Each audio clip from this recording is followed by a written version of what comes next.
If you don't give us an ass. Call yourself King Pano. Introduce yourself to the people. Who is Pano? South African podcast. Imagine in the 90s being told that celebrities, politicians, and even legends would fight for space to sit down with modern-day rebels. Honestly, the podcast industry is not my expertise. On paper, I'm a math graduate, and to those wondering what I do all day, all I can say is I spend a lot of time doing loads of research. Anyways, this is the story of South African podcast. The South African podcast machine has its roots deep in history. Podcast existed way before apartheid, since radio was introduced in 1923 in Johannesburg, and frankly speaking, podcast is just radio with a camera. Then, from the 1940s to the 70s, the SABC was the sole radio voice with a clear mandate of pushing apartheid propaganda. But that story deserves a video of its own. Thereafter, from the beginning of the 80s, radio stations such as 702, YFM, and others started to appear. These stations are quite essential to our story, as almost every podcast voice was built in radio. The likes of DJ Swoo, McG, David Mashabela, and so on. Good morning, world, and welcome to the very first Cliff Central broadcast of the Gareth Cliff Show. We see the first convincing podcast in 2014 with the launch of the Gareth Cliff Show. But who are we fooling? The show is more radio than podcast. You are confused for me because I'm confused for you. Moving on, in 2018, DJ Swoo interviews himself. DJ Swoo interviews Zeg. Now that's a podcast. It looks like a podcast, feels like a podcast, it has to be a podcast. Creating a podcast was definitely not DJ Swoo's intentions, as he probably just wanted to show himself and Mzeke in one shot. Speaking about Mzeke, how long are you going to pull that front for? Because, I think it is probably the worst kept secret in the country. Everybody knows Mzeke. How long are you going to deny it for? And I like that, I like when people speak like you, where they assume they know. You guys started out with Mzeke. Like, when is he coming back? When is he coming back? And that person is probably like holding a can of more fire. Yeah. Jeez.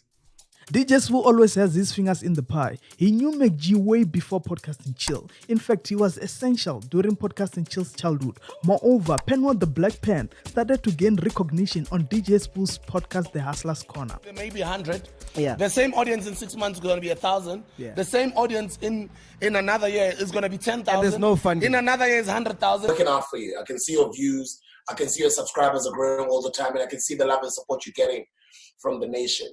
At some point, McG, we had a very long call during the lockdown. McG really wanted to give up. McG had been putting time on this podcast. Speaking of podcast and chill, the picture we see when we hear the word podcast is painted by McG. On a side note, it would be a crime to take away from Joe Rogan, with his podcast started in 2009, but MacGyver owns the South African story. Put on your dancing underwear because it's about to go down. Tell your friends to tell their friends your girlfriend's favorite DJ is officially in the building. Something like this, it'll be thousands of people watching. You're probably gonna have like 100 views, yo. That's fine. 100 views. We gotta start somewhere. Salpadukas, yeah. Black Studios, yeah. Tiblers, yeah. Who's this guy, man? You guys keep bringing you guys. Who's this guy? Would you say our president is one of them? Hey, Mr. McG. McG is McG because of saying the quiet part out loud, which is surprising for a radio guy. Anyways, his blunt persona led him to create the best podcast in the continent.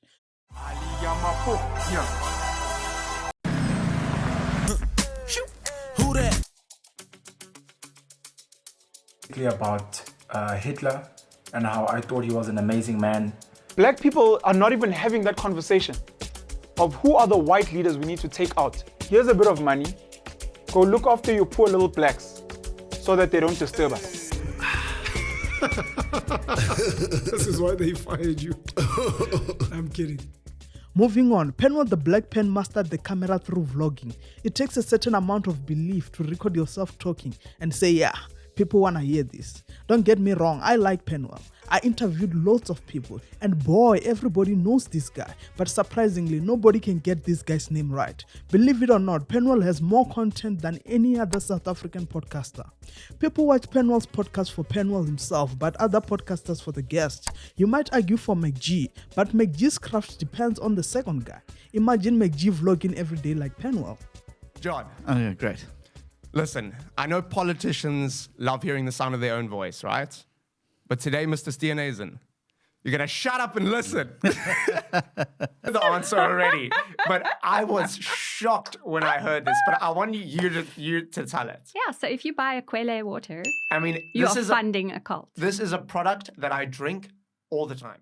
With that said, all podcasters are anomalies. That's why we watch them. But boy, Joshua Rubin is a true unicorn. I mean, firstly, forget about his content. The guy was born in Zimbabwe, moved to Cape Town, never interested in school, and even got addicted to drugs. He recently said that he is still a recovering addict.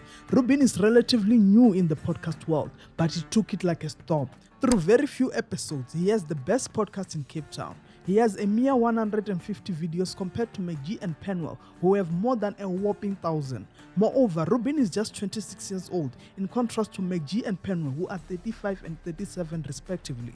Joshua's podcast success can be explained by his unmatched creativity. Show me a podcaster interviewing gang leaders, hitmen, and cult members. In his own words, he says he has always been fascinated with violent crimes and gangsters. Myself, DJ Sbu, Kulego Nkeu, Sizwe Mpofu Walsh, MacG and Soul currently are building monopolies in the podcast space. It is MacGyver's interest with Podcast and Chill to make sure that no other podcast makes it. So that everyone is forced to watch Podcast and Chill.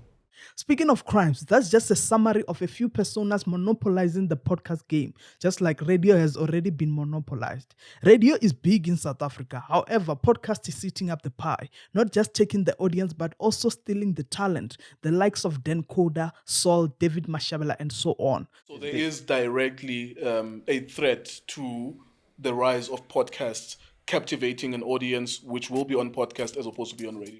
So is there a plot to destabilize podcasts by the mainstream media? McG will tell you most definitely. Old Mutual wounded up their contract with Podcast and Chill in an uncanny way. Note that Old Mutual owns Prime Media, and Prime Media owns several radio stations such as 702. Moreover, people claim that Saul was offered a job in radio to break up Podcast and Chill. Furthermore, McG was branded homophobic through what McG elaborates as baseless attacks. That's 100% accurate, but we have not found any strong evidence to support that there is a plot to destroy podcasts by the establishment. Podcast is taking over South Africa, but that's a good thing, right? We are all tired of the mainstream bullshit. Podcast gives a megaphone to the voiceless. Who wouldn't want that? But does everybody deserve a megaphone? Listen, should EFF actually win, DA is gonna take Cape Town and actually make it like a country on itself, like by its own. Like, that's not a secret. Malema wants like all the white people to be gone. I've encountered a lot of foolishness in my life, but this, captains of foolishness. Let's look at the most popular Podcast and Chill episode with over 3 million views. Good episode, Israel Zulu. But how much do we want Israel to tell us about the state of the black nation? I think that's why Tina, as black people, we don't prosper. There's no more now. Yeah, too much. We don't appreciate. There's nothing we appreciate. Black people are not responsible. Claiming that black text is the most significant thing holding black people back is totally absurd. Don't get me wrong, I'm all for free speech. But I'm tired of older black people saying some ignorant, baseless characterizations of black people.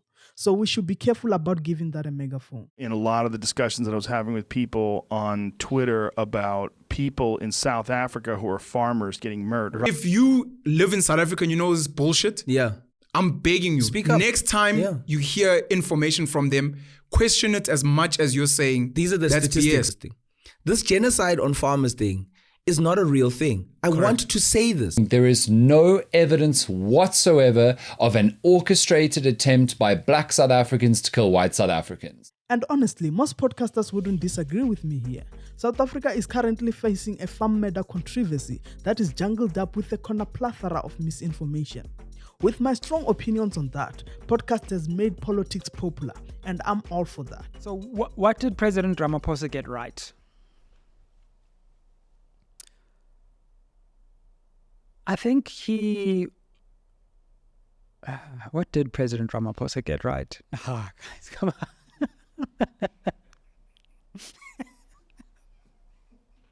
So when do you break your virginity? If anything. I don't think I can remember. You don't remember? Everyone remembers their first time. Yeah, we're very active when we were teens. We've always been an activist. We're very active. So Interesting thing that I saw is that EFF is starting a podcast. Podcast has become battlegrounds for politicians. Anyways, we can't mention podcasts and politics without mentioning Gayton Mackenzie. The guy is excellent at this craft. We also have to give Julius his flowers, with his episode on Podcast and Chill being one of the most popular on the channel. Also, John Steenhuisen on Podcast and Chill, drinking grandeur and giving an interview such that Chilla started to say they were wrong about the DA. I know very little about politics, right? And I know that can sometimes be dangerous when you're bringing on politicians. There's still danger though. People who vaguely know politics interviewing masters of manipulations and propaganda.